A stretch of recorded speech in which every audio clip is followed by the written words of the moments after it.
perlu kula aturaken pilih njaga kesalafan niku penting sanget.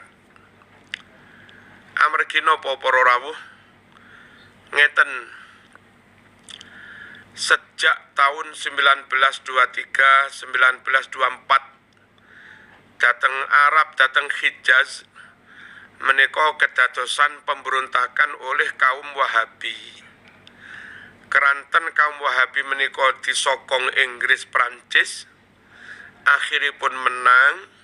Amir yang ketika itu dari kalangan ahlu sunnah nggih menika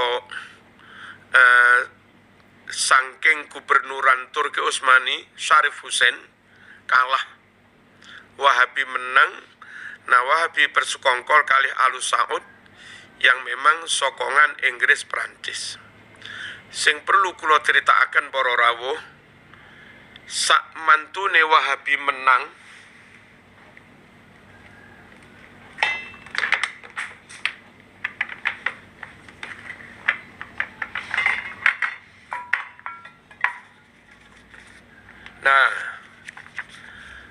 menika kitab alit judulipun An-Nusus Al-Islamiyah, An-Nusus Al-Islamiyah fi raddi ala madhabil Wahabiyah, dipun serat kalian Kiai Muhammad Fakih Mas Kumambang Gresik. Piyambakipun kala rumiyin dados rais awal zaman Mbah Hasyim As'ari, dados rais akbar. Nah, kitab menika dipun takrit kalian Mbah Yai Maimun Zubair, ugi dipun takrit kalian Dr. Husain Alwani, Mufti Australia. Lan lintu-lintunipun halaman 12 ngantos halaman 11. Teng buku niki pun dipun critakaken perihal tentang pemberontakan Wahabi. Yang halaman 12 dipun dawahaken pilih pendiri Wahabi Muhammad bin Abdul Wahhab menika berguru kepada Jeffrey Hamper, sang intelijen mata-mata dari kerajaan Inggris yang agamanya Yahudi. Wong jenenge Yahudi senajan apal Quran niate mesti ngrusak. Mereka nggak akan rela kalau Islam niki berkembang. Walan tardo angkal Yahudu walan Nasoro hatta tattabi'a millatahum. Nah, Wahabi didirikan oleh Muhammad bin Abdul Wahhab, piyambake berguru kepada orang Yahudi. Terus walhasil setelah pemberontakan menang dan Wahabi koyo ngono kuwi, akhiripun satu, mereka menggusur, meratakan rata dengan tanah semua makam sahabat, semua makam syuhada, semua makam ulama. Ngantos sakniki kita niki kangelan goleki makame Siti Aisyah teng pundi, goleki makame Sayyidina Utsman teng pundi, goleki makame Abdurrahman bin Auf teng pundi, madosi makame Abu Hurairah teng pundi, madosi makame Ibnu Umar teng pundi, makame Ibnu Abbas teng pundi. Kangelan. Sedang teng makam syuhada Uhud menawi panjenengan umroh atau haji terus ziarah ke syuhada Uhud, di sana dipagari terus ada beberapa batu dari 70 makam yang ada di kompleks syuhada Uhud. Kita nggak tahu mana yang makamnya Sidina Hamzah, mana makamnya yang lain-lain. Kita mboten sumer para rawuh. Nah, itu yang dilakukan Wahabi, menggusur makam para sahabat, menggusur makam para ulama dan para wali. Bukan hanya menggusur, ulama yang sudah hidup makamnya digusur, ulama yang masih hidup dibunuh. Mriki halaman 12 sampai 13.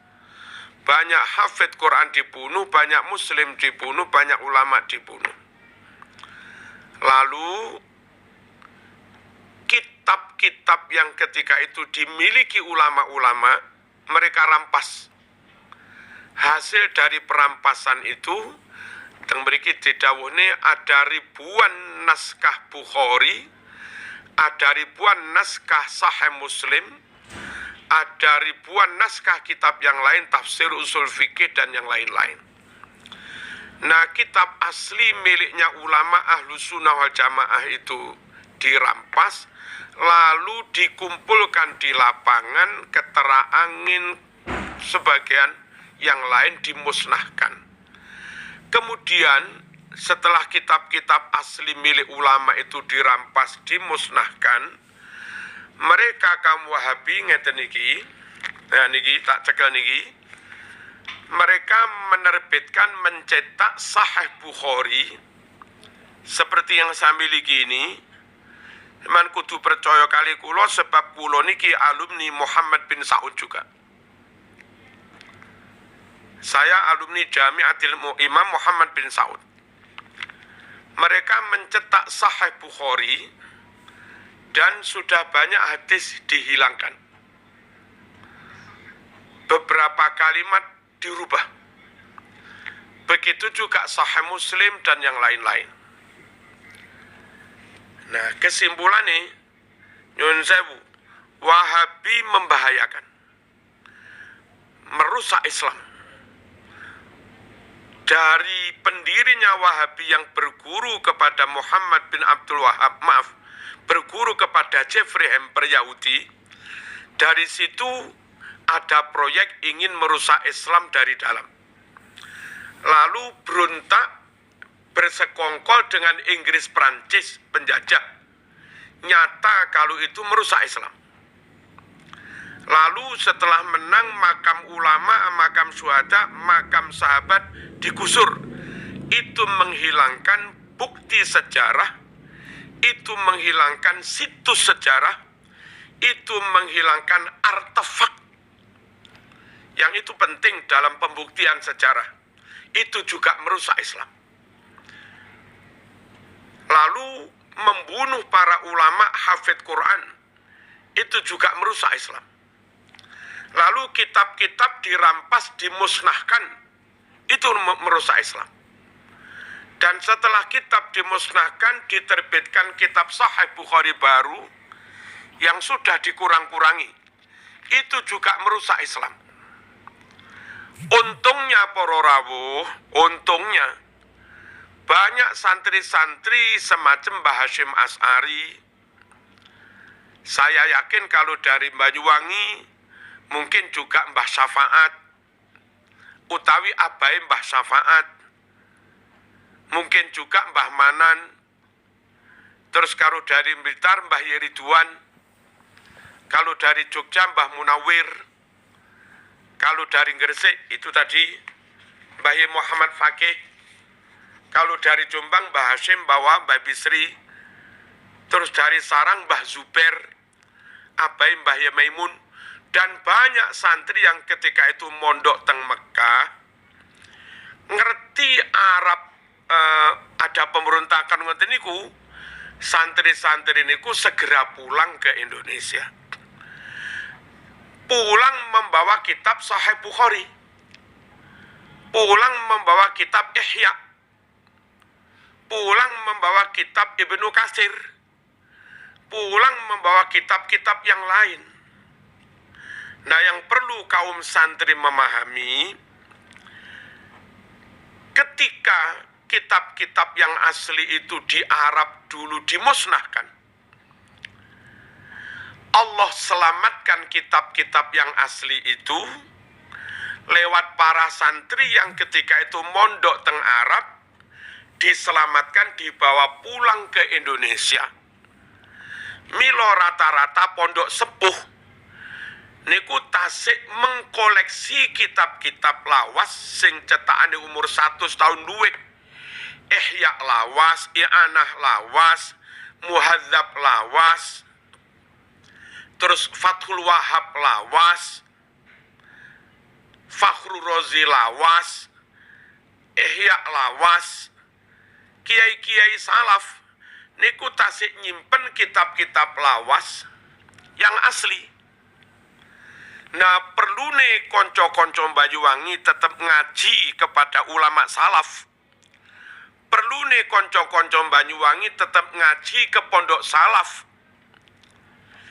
Di pondok salaf itu, senajan mungkin santri tuku kitab anyar, kula wangsuli, senajan mungkin santri tuku kitab anyar, yang mungkin 1-2 kalimatnya dirubah oleh tangan-tangan nakal tadi, tapi lek ngajine teng kiai salaf, mbah yai salaf teng Raudhatus Salam, niku nyekel kitab sing lawas.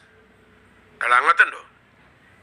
Sekali lagi perlu nih panggah ngaji kepada kiai salaf, pondok salaf. Nggih jogo-jogo, misalnya ngaji Sahih Bukhari. Santri nih tuku kitab anyar teko Sasak Ampel. Lah tibake akeh kalimat sing diowahi. Niku lek ngaji teng Mbah Yai salaf, Mbah Yai ini nyekel kitab sing lawas. Sing kitab lawas niku nate dingajekne digurukne sasan maknane saking gurune mbiyen sing lawas. Kula sik yakin para rawuh, senajan santri tumbas kitab anyar sing dirubah-rubah, pokok ngaji ini tetep teng Mbah Yai salaf. Akhirnya tahrifat, penyimpangan-penyimpangan, perubahan-perubahan kalimat huruf itu tadi oleh Mbah Yai sing nyekel kitab lawas mengke ditashih, mengke dibeneraken. Orang ngono le sing bener ngene, kalimat ning kitab kuwi salah, sing bener ngene. Iku poin pertama, perlu panggah ngaji teng kiai salaf. Sing kiai salaf niku ngulangi damel kitab lawas. Sing kitab lawas niku nate dijekne teng guru sing salaf mbiyen. Nah sing konyol niku wis muridé gawe kitab putih, kitab modern, kitab anyar. Lah gurune yo gawe kitab putih modern pisan. Ngaji Sahih Bukhari, muridé gawe Sahih Bukhari niki, gurune gawe Sahih Bukhari niki, ada hadis dikurang-kurangi, ada hadis diwawai, gurune muridé padha dene, padha gak weruhe. Sehingga dengan begitu, guru kepada murid mengajarkan hadis yang dirubah-rubah, murid dapat ilmu hadis yang juga dirubah-rubah. Pesan kula panggah salaf, alaika bis salafis solih, alaika netepono siro bis salafis solih, kelawan kitab salaf, kelawan kiai salaf, kelawan pondok salaf. Mbak-mbak dilamar karo cah ganteng kaya apa, lek ora salaf aja gelem, diwas dadi perkara. Pokoke wong salaf, santri salaf geleme mung rabi karo santri sing padha salafe ben selamat. Nomor kali para rawuh. Jadi sekali lagi poin pertama, penting tetap ngaji kepada ulama salaf. Karena kiai salaf sing gadah kitab sing asli, kados teng mburi kula niku. Kitab lawas-lawas sebagian umur kali 100 tahun saking mbah-mbah biyen. Mbok menawa santrine tuku kitab anyar yang kalimatnya dirubah-rubah, tetap aman sebab kiai nelek mulang nyekel kitab lawas. Sing kitab lawas niku nate dijekne, dimaknai, ditashih teng kiai biyen. Poin pertama niku. Poin nomor kalih, hadirin rahimakumullah, Mbah Yai teng pundi mawon, teng Raudhatus Salam, teng Blok Agung, teng Ibrahimi, teng Mbah Yai Iskandar, teng ngene, teng pundi-pundi. Niku sakderenge ngaos kitab gede-gede, sakderenge ngaos Ihya, sakderenge ngaos Muhadzab, sakderenge ngaos Wahab, sakderenge ngaos Ithafus Sadat, sadurunge ngaos Bughya, sadurunge ngaos tafsir Maroh Labid, satunggalane niki mesti sudah melengkapi diri dengan ilmu alat. Teng pondok salaf mboten kira diwacane gede-gede sadurunge beres nahwu sorope.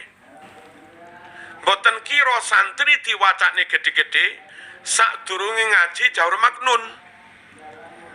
Mboten kira diwacane kitab gede-gede sadurunge minimal ngaji kitab Sulam, kitab Mantek. Sehingga bekal untuk memahami kalimat-kalimat isti'arah, majas sudah punya. Mbok menawa untuk nahwu yang min ghoraibil kalimat, min ghoraibil jumlah, santri sampun ngerti. Mbok menawa teng Bukhari Muslim teng Quran wonten misale lughah akalunil baroghis misale sampun ngertos. Jadi teng pondok pundi mawon ploso Lirboyo sadurunge santri dijekne kitab gede-gede, santri niki sampun dilengkapi dengan ilmu alat secukupnya. Nahwu sorof, balaghah dan yang lain-lain, mantek. Nah, perlune napa para rawuh? Perlune ben santri nggak gampang salah paham.